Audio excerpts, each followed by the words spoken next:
అధ్యక్ష తెలంగాణ గవర్నర్ గారి ప్రసంగానికి సంబంధించిన అన్ని విషయాలను పునరుక్తిగా మళ్ళీ తడవటం కానీ చెప్పిన విషయాలను చెప్పడం కాదు కానీ ఈ సభ ద్వారా కొన్ని విషయాలను ఎందుకంటే గత ప్రభుత్వం చేసిన మంచి పనులను ప్రజాస్వామ్యం అంటేనే ప్రజాస్వామ్యానికి నెహ్రూ ప్రపంచంలోని గొప్ప దార్శనికుడు. కాంగ్రెస్ పార్టీ అయినా జైపాల్ రెడ్డి గారు ప్రజాస్వామ్యంలో అంత గొప్ప మేధావి వ్యక్తిత్వం పార్లమెంటరీయన్. ఇక్కడ కూడా అసెంబ్లీలో కూడా మన అలాంటి వాతావరణం ఉండేది. ప్రభుత్వం గవర్నర్ కొత్త ప్రభుత్వం వచ్చినప్పుడు ఆ ప్రభుత్వం తరపున రాసిచ్చే ఉపన్యాసాలు కానీ మాట్లాడుతున్నప్పుడు కానీ గత ప్రభుత్వంలోని మంచి పనులను మాట వరుసకైనా తడమని ఒక పద్ధతి అవుతుందో అది ఏ రకంగా ప్రజాస్వామ్య సాంప్రదాయం కాదది. ఎందుకంటే కొనసాగింపంతా రైతు భరోసా, రైతు బంధు బదులు రైతు భరోసా,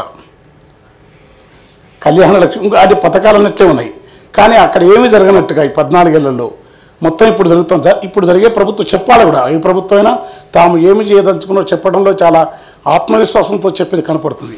ఒకటి వ్యక్తిగతంగా చాలా నాకు మా జిల్లా నుంచి ఒక ముఖ్యమంత్రి అవ్వడం అనేది వ్యక్తిగతంగా రాజకీయాలకు అతీతంగా సాహిత్య రంగం నుంచి వచ్చినందుకు ఒక చిన్న వయసులో ముఖ్యమంత్రి అవ్వడం నేను రేవంత్ గారిని చాలా అభినందిస్తున్నా. అది వేరు గొప్ప విషయం. తర్వాత తను కూడా తెలంగాణ ప్రజలు కోరుకున్నారు కనుక అవన్నీ మనం మాట్లాడాం. తర్వాత కేసీఆర్ గారికి తెలంగాణ రావటంలో కేసీఆర్ గారి యొక్క గొప్పతనం, పోరాట పటిమ, విశిష్ట మనస్థితి అని బాల్జాకు ఒక పాశ్చాత్య రచయిత ఒక మాట చెప్తాడు. అమరవీరుల త్యాగాలు ప్రజలు సమాజంలో ఉన్న అలజడులే కాకుండా నాయకత్వంలో ఉన్న విశిష్ట మనుషుల యొక్క విశిష్ట నేతల యొక్క మనస్థితి సమాజాన్ని ప్రభావితం చేస్తున్నాయి.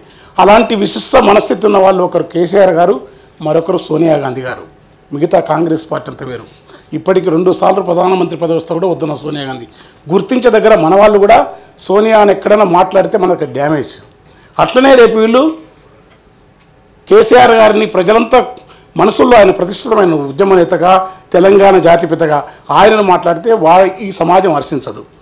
అదే సందర్భంలో అత్యుత్సాహంగా ఇప్పుడు చెప్పాలి. ఈ సందర్భంగా చెప్పకపోతే అప్పుడైనా చెప్పాల్సి ఉండే, చెప్పే దగ్గర చెప్పినాం.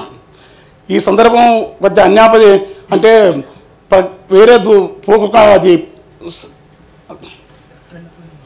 ఆ సమయం పరిధిలోనే ఒక మాట ఏంటంటే దానికి సరి అయిన సమన్వయం కాదు. కానీ బాలకాసుమను కడియం శ్రీ 2 రోజులు నాకు చెప్పినాను.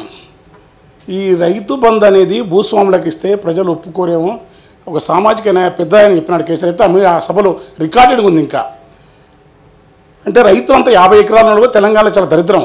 6 అరకలు గట్టే పెద్ద రైతులు కూడా అరకట్టెద్దులు అమ్మి అరువుకిచ్చిరి పొలం. పేడ ఎరువు లేక భూమి సారం పోయి నేను రాసిన తేమగలిగిన నెల గోడాడింది అని చెప్పి సీమ కంపలు నిజంగా అట్లాంటి పరిస్థితి ఉన్నది.